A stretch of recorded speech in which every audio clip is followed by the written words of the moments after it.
Praise the lord. ప్రియమైన దేవుని బిడ్డలారా, దైవ సేవకులారా, నా ఫేస్బుక్, యూట్యూబ్, వాట్సాప్ ఫ్రెండ్స్ అని మీ అందరికీ కూడా నాకు హృదయపూర్వకమైన ధన్యవాదాలు చెల్లించుకుంటున్నాను.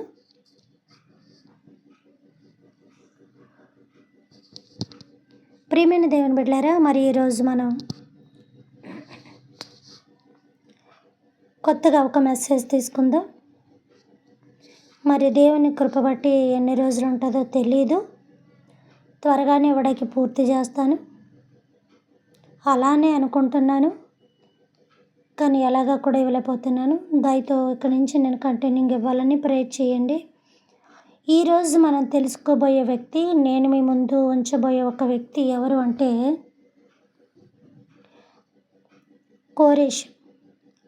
కోరేషు అనే యొక్క వ్యక్తి కోసం మనం ఈరోజు తెలుసుకుందాం.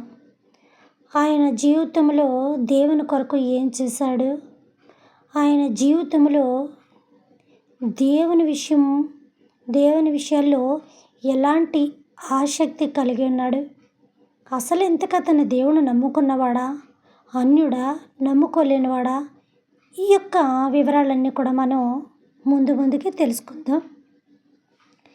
ఈరోజు దీన్ని ప్రారంభిస్తున్నాను కాబట్టి అతని కోసం మొట్టమొదటిగా కొంచెం ఉపోద్ఘాతం తెలుసుకుందాం. అంటే అతనికి సంబంధించిన కొన్ని వివరాలు, కొన్ని అంటే మరీ ఎక్కువ కాదు, ఒక 5-6 మాటలు మనం తెలుసుకుందాం అతని కొరకు. తర్వాత మిగతా యొక్క విషయాలు మనం రోజుకి కూడా కొంచెంగా ఈ యొక్క కోరేషు ఏం చేశాడు, తనకి దేవుడు అప్పచెప్పిన పని ఎంతవరకు చేశాడు, అసలు తన దేవుడు బిడ్డ కాదా ఏంటి అనే యొక్క విషయాలు మనం ముందుకన్నీ కూడా తెలుసుకుందాం. ఎందుకంటే ప్రియమైన దేవుని బిడ్డలారా,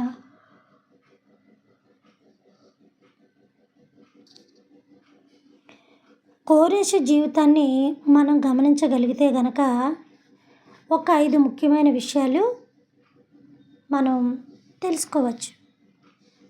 5 విషయాలనే, కొన్ని విషయాలైనా, ఎన్ని విషయాలైనా, ఎవరి విషయం అయినప్పటికీ కూడా బైబిల్కి సంబంధించి మనం కొంచెం చదువుకొని ఆ కొంచెంలో పరిశీలన చేయగలిగితే మనకు తెలిసిన కొంచెం కన్నా దేవుని కృపా వరముల బట్టి, అతిశయాల బట్టి, మరి ముఖ్యంగా పరిశుద్ధాత్మ దేవుడు ఇంకొంచెం ఎక్కువగా మనకు అర్థం చేస్తాడు.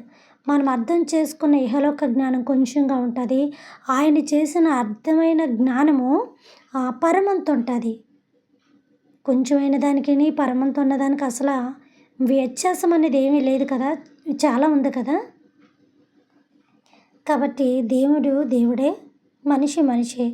దేవుని శక్తి దేవునిదే, మనిషి శక్తి మనిషిదే. మనిషి యొక్క శక్తి స్వల్పమైతే దేవుని యొక్క శక్తి అధికమై ఉన్నది. కాబట్టి ఆయన ముందు మన కార్యములు చాలా అగోచరములు, కంటికి కనపడవు, చెవులకి వినపచ్చు, కేవలం ఆయన క్రియ మాత్రమే కనపడుతుంది. అందుకే ప్రతి చోట కూడా నూతన నిబంధనలో గాలి కనపడదు, కానీ గాలి చేసిన భయంకరమైన క్రియలు చాలా భయంకరంగా కనబడుతూ ఉంటాయి. ఆ రీతిలోని కోరహు జీవితానికి సంబంధించిన కొన్ని విషయాలు మనం ముందుగా తెలుసుకుందాం. ఎందుకంటే మొట్టమొదటగా కోరహు దేవుని చేత అభిషేకింపబడ్డాడు. ఎవరి చేత అభిషేకింపబడ్డాడు? దేవుని చేత అభిషేకింపబడ్డాడు. ఇది ఒక విషయం కింద తీసుకుందాం.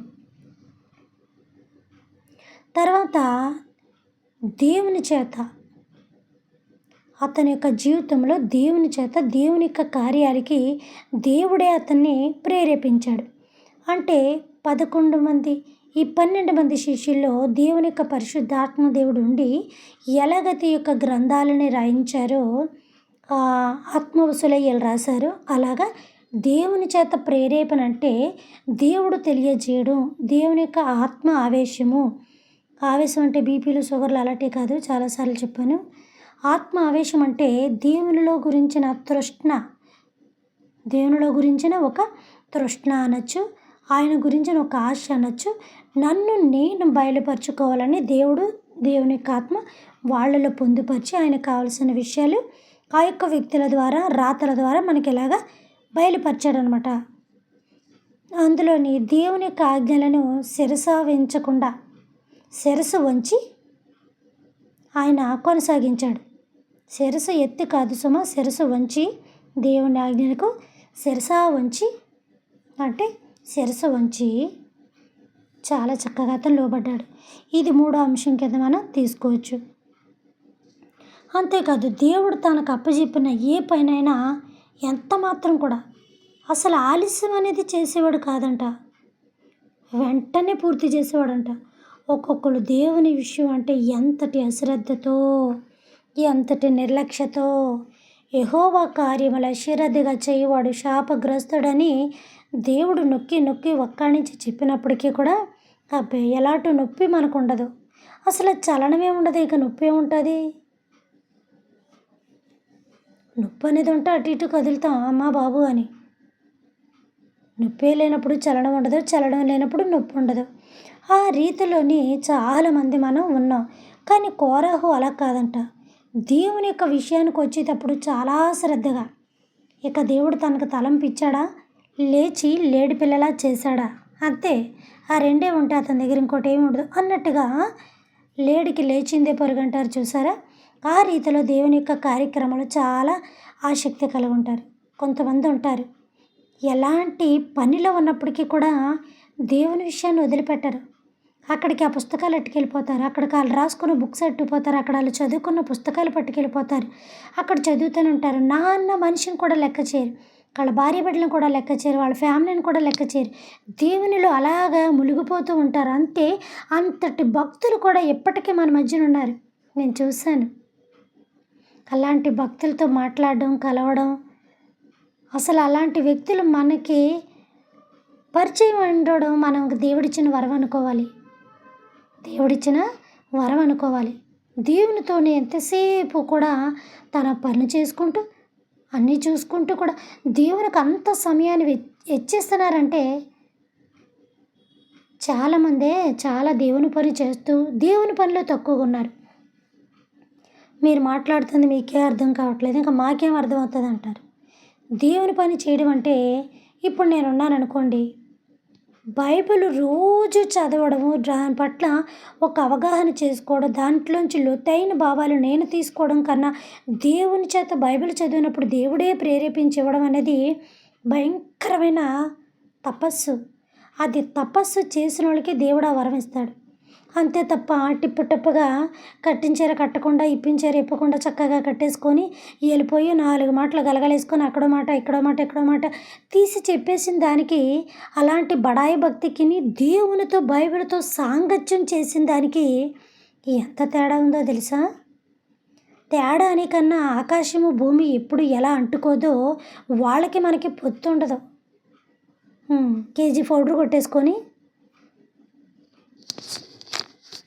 ఏదో చేసేసుకొని వెళ్ళి బడబడా బడబడా బడబడామని 4 మాటలు దడదడా దడదామని చెప్పేసేదానికి మౌనంగా అక్షరం అక్షరం ఒత్తు ఒత్తు చదివిన దానికి అబ్బా ఎంత గొప్ప తపస్సు అండి అసలు.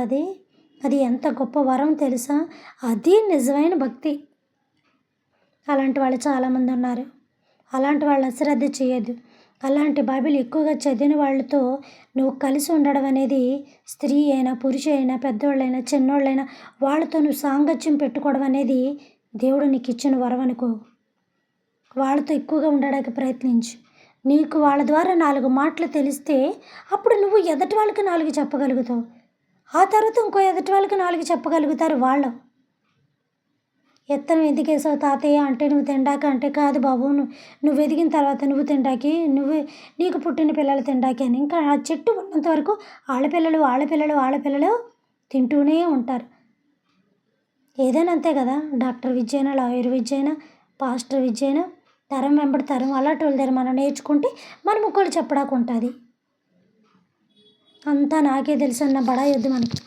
కాబట్టి ప్రియమైన దేవుని బిడ్డలారా, కోరహు కూడా దేవుని కార్యములు అస్సలు అశ్రద్ధగా చేసేవాడు కాదంట.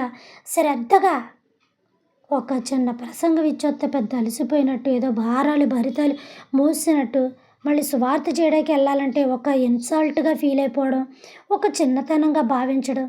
అబే నేను అక్కడ 10 మందిలో కూర్చొని వచ్చాను, అబేబే ఇంకేమన్నా ఉందా, వాళ్ళకి దండేశారు, దండం పెట్టేశారు, ఇంకా నయ్యం గోతులో పెట్టేశారు అనలేదు. కాబట్టి నువ్వు దండలకి, సన్మానాలకి, సాల్వాలకి అలవాటు పడితే గనక దేవుడు నిజమైన దండేసేస్తాడు. కాబట్టి ప్రియమైన దేవుని బిడ్డలారా, ఆ పనులు చేసుకుంటూ కూడా బైబిల్ మీద మనం ఎక్కువగా ఆసక్తి చూపగలిగితే 10 మందికి నువ్వు పనికొచ్చే వాక్యాన్ని ఇవ్వగలుగుతూ ఉంటావు. కాబట్టి మన భక్తి ఎలా ఉందో మనకే తెలుసు. నువ్వు ఇస్తున్న వాక్యం ఎలా ఉందో కూడా నీకే తెలుసు. దేనికి సంబంధించి ఉందో మనకి తెలుసు. కష్టాలు చాలామందికి ఉన్నాయి, బాధలు చాలామందికి ఉన్నాయి, అప్పులు చాలామందికి ఉన్నాయి, ఇరుకులు ఇబ్బందులు చాలామందికి ఉన్నాయి. ఏదో చెప్పుకోలేక అందరి జీవితాలు అందరికి అలా అలా నడుస్తున్నాయి. అందరూ గొప్పవారు అయిపోరు కదా. వేల మంది ఉన్న చోట దేవుడు ఉన్నట్టు, కొద్దిమంది ఉన్న చోట దేవుడు లేనట్టు అలాంటి అంచనా ఎప్పుడు ఎవరు వేయద్దు. ఎక్కడ 2-3 కూడి ఉంటారు అక్కడ నేను ఉంటానన్న దేవుడు వేల మందిలోనే ఉంటానని నీతో చెప్పాడా?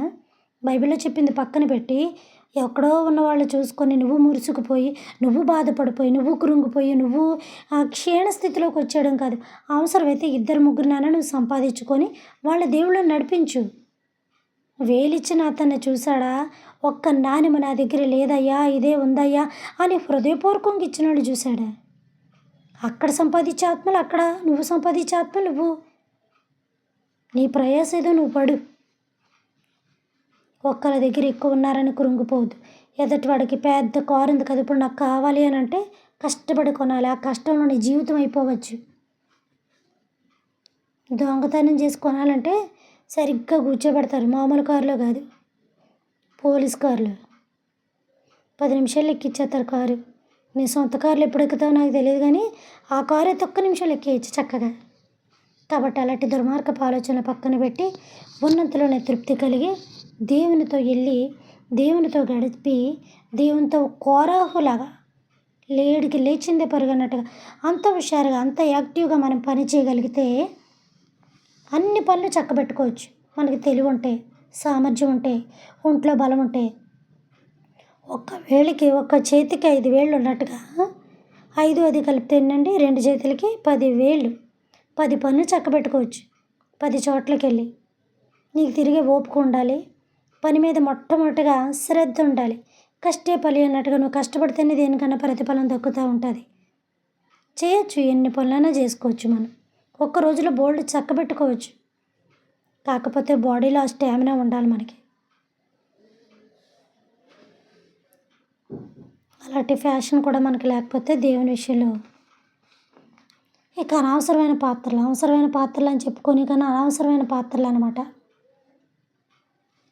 5వగా ఇంకొక అంశం చూసుకోవచ్చు. అన్య రాజులలో గొప్పగా ఉండేవాడట. ఒక బైబిల్లో అతను చరిత్ర సృష్టించగలిగాడు, పేరు పొందగలిగాడు. గొప్పవాడిగా బైబిల్లోనే అతనికంటూ ఒక చరిత్రను నిలబెట్టుకున్నాడు. అది మనిషి అంటే. కోరాహు కూడా కాళ్ళు చేతులు రక్త మాంసములు కలిగిన మనిషే, కానీ ఎప్పుడు పుట్టినా మనిషే, అప్పుడు పుట్టిన మనిషే. మన తాతల పురాతనంలో పుట్టినోళ్ళు కాదా, వాళ్ళు మనుషులే. ఏం చరిత్ర సాధించామన్నది ఉండాలి. మంచిగానే చెడుగానే ఒక చరిత్ర ఉండాలి. అలాగని చెడు చరిత్ర ఎవరో దాన్ని యాక్సెప్ట్ చేయరు, కానీ మంచిగా ఒక కోట్ల మందికి, వేల మందికి తెలియక్కర్లేదు. మనమున్న ప్రాంతంలో ఉన్న మంచిగా దేవుని విషయంలో పోతూ ఉంటే అది చాలు. చాలా మంచివాడండి, చాలా మంచిదండి, అలాగా ఇలాగ ఒక మంచి మాట మనకు వరకు నలుగురు చెప్పగలిగితే వెండి బంగారముల కన్నా మంచి పేరు కోరదగినది.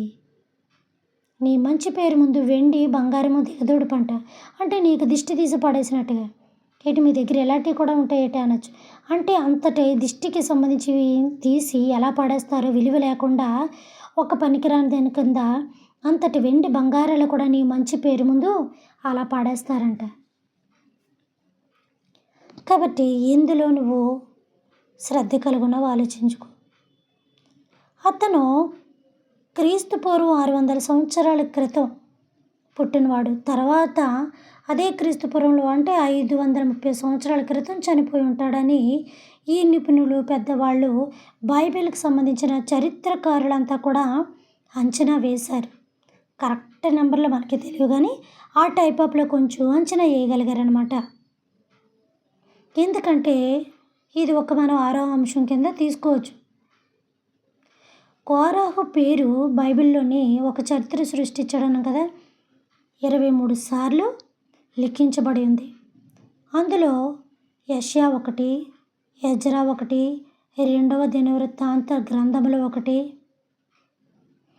ఆయన యొక్క విషయాలు మనకి అక్కడ అతని పేరు ప్రస్తావించబడి కనిపిస్తూ ఉంటాడు. కోరాహు అనే వ్యక్తి మనకు కనబడుతూ ఉంటాడు. కోరాహు అంటే క్రూరుడు అని అనుకుంటారు. ఆ పదము ఒక చోట ఉంది. కోరాహు క్రూరత్వానికి సంబంధించిన వాడు అన్నట్టు కూడా ఉంది, కానీ బైబిల్కి దేవునికి సంబంధించిన వాడు చాలా గొప్ప వ్యక్తి అతను. ఎందుకంటే యూదులలోనే బబులోను దేశంలోని అందరినీ కూడా ఎవరాలో మన శత్రువులు ఎవరన్నా ఉన్నారు అంటే ఇజ్రాయేలీ జనాంగమే. దేవునికి మనకి శత్రువులు. మాటిమాటికి పడిపోవడమే.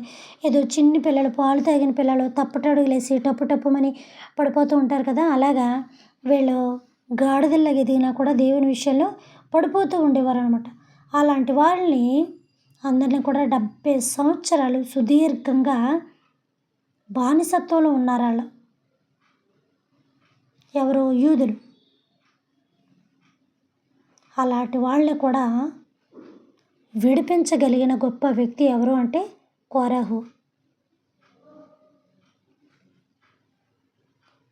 ప్రియమైన దేవుని బిడ్డలారా, మనము ఒకటి సాధించాలి అని పట్టుదల కలిగి ఉంటే మనం ప్రాణం పోయే టయానికన్నా మనం సాధించగలుగుతాం.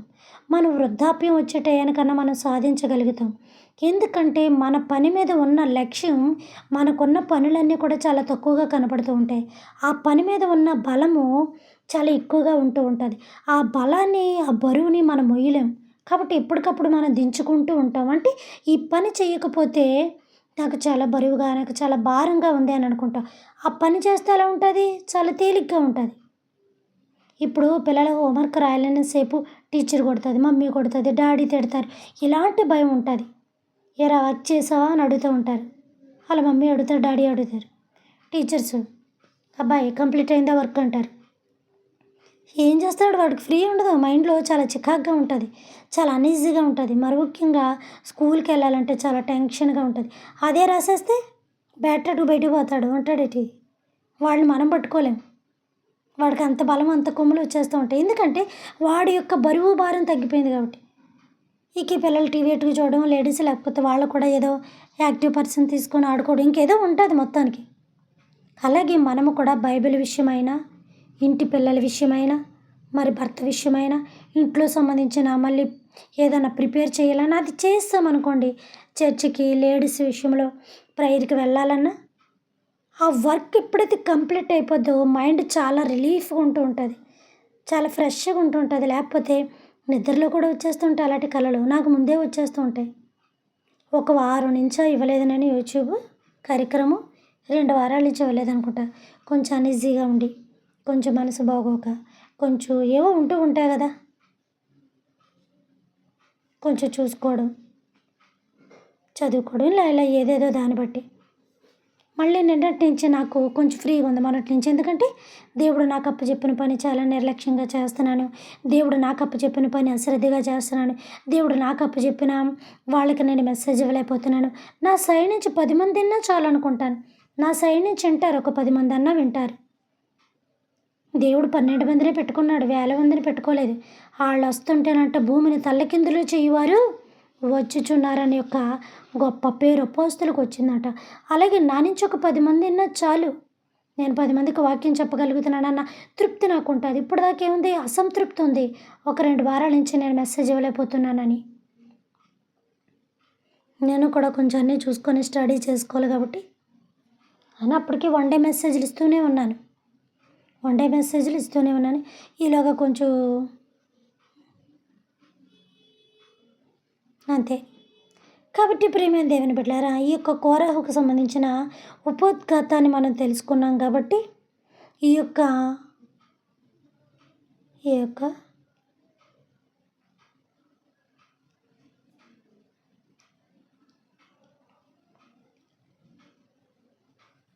కోరాహు యొక్క విషయానికి సంబంధించి కొన్ని విషయాలు, తన జీవితానికి సంబంధించి కొన్ని విషయాలు, తన జీవిత చరిత్ర అంటే మరీ చరిత్ర అంతా తీసుకోలేదనుకోండి, ఆ యొక్క ఉపోద్ఘాతాన్ని మనం కొంచెం తెలుసుకున్నాం.